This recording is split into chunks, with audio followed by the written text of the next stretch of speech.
cross, across, come across. Ils ont des sonorités très proches, n'est-ce pas? Mais ils ne signifient pas la même chose. C'est ce que nous allons étudier aujourd'hui. Mais avant ça, pensez à vous abonner. Et pour ceux qui m'écoutent en podcast, merci de mettre 5 étoiles sur votre plateforme de podcast préférée. Ça m'aide vraiment beaucoup. Le premier, cross.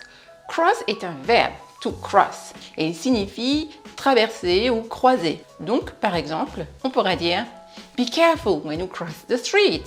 Fais attention quand tu traverses la rue. On va aussi pouvoir l'utiliser quand on voudra parler du fait qu'on a croisé quelqu'un ou quelque chose. Par exemple, I crossed path of an old friend yesterday. J'ai croisé un vieil ami hier.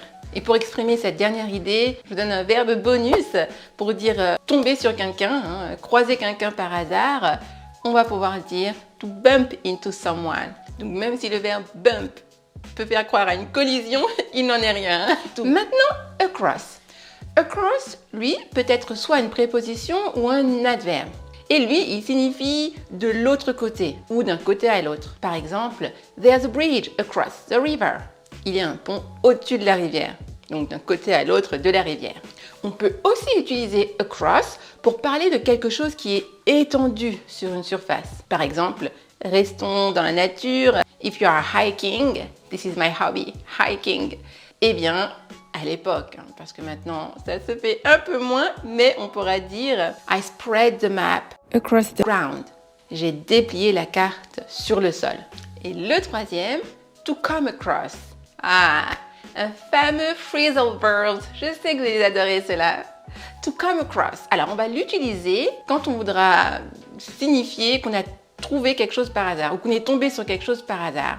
Par exemple, I came across this old letter when I was cleaning my room. Je suis tombée sur cette vieille lettre alors que je nettoyais ma chambre. Et une dernière signification insoupçonnée, on pourra utiliser to come across pour décrire une personne, comment une personne semble, comment elle paraît. Par exemple, she comes across as very confident.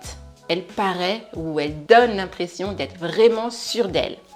Ça en fait des significations, hein? Dites-moi en commentaire, est-ce que vous les connaissiez tous? Cross, across and come across. Et surtout, faites des phrases d'exemple pour vous les approprier, pour réussir vraiment à les retenir. Vous savez que je lis tous vos commentaires et que je prends le temps de les corriger si besoin.